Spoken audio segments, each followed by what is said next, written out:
There is a phrase that gets repeated so often it has become almost sacred. Blood is thicker than water. It gets used to end arguments, to justify forgiveness, to guilt people into tolerating what should never be tolerated. But the phrase is incomplete. The original version said something different. The blood of the covenant is thicker than the water of the womb, meaning the bonds we choose are stronger than the ones we are born into. Somewhere along the way, that meaning got reversed. And now an entire culture operates on the assumption that family deserves loyalty simply because it is family. By the end of this video, we will go through why betrayal from family wounds deeper than any other kind, how the expectation of unconditional loyalty becomes a weapon, what it actually takes to heal when the wound comes from inside the house, and much more. There is a particular kind of pain that comes when the person who hurts you shares your last name. It is different from the pain of a stranger's cruelty or even a friend's betrayal. Those hurts make sense in a way.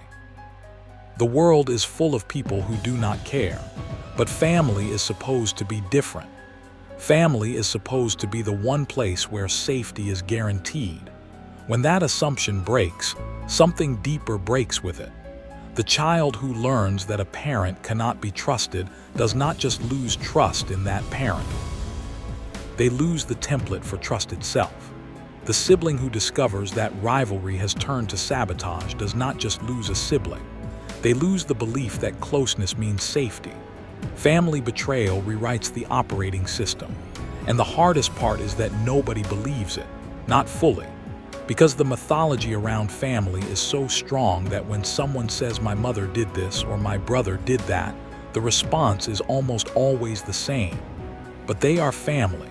They must love you. You must have misunderstood.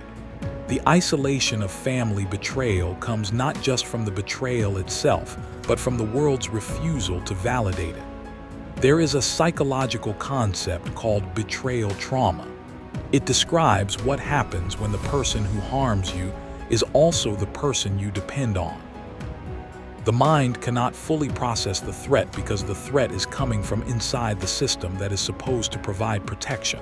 So the trauma gets buried, minimized, explained away, defended against even while it continues. This is why so many people stay in toxic family dynamics far longer than they would tolerate the same behavior from anyone else. The dependency creates a blind spot. The mythology reinforces it. Family is everything. You only get one mother. Blood is thicker than water. These phrases become chains, and breaking those chains requires something that feels almost impossible. It requires accepting that the people who were supposed to love unconditionally did not, that the home that was supposed to be safe was not, that the bond that was supposed to be unbreakable was already broken long before the decision to walk away. That acceptance does not come easy. It should not come easy, because it means grieving not just what happened, but what was supposed to happen and never did. The childhood that should have been, the support that should have been there, the love that should have been given freely and was not. There is a strange guilt that comes with family estrangement, even when the reasons are clear.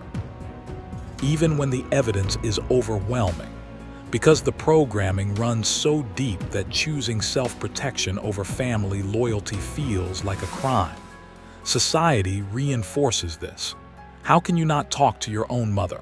How can you miss your brother's wedding? How can you deny your children a relationship with their grandparents? The questions come loaded with judgment, and they come from people who have no idea what happens behind closed doors. The truth is that walking away from family is often the hardest thing a person will ever do.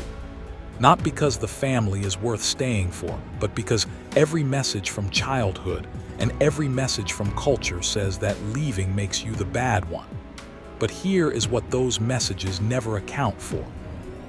Staying in a burning building does not make you loyal. It makes you a casualty. There is a concept in family therapy called differentiation. It refers to the ability to maintain a sense of self while remaining connected to others. Healthy families allow differentiation. They let members grow, change, have different opinions, live different lives.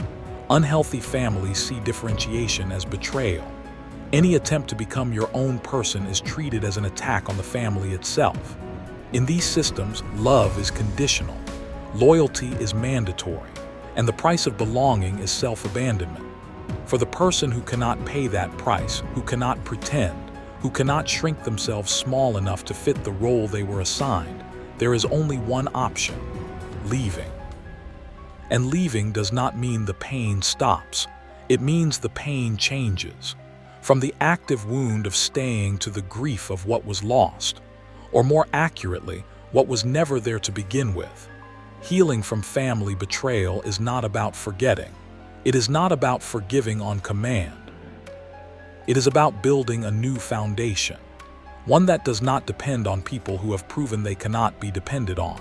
It means creating chosen family, the blood of the covenant, relationships built on mutual respect, genuine care, consistent action, relationships that do not require pretending or shrinking or performing.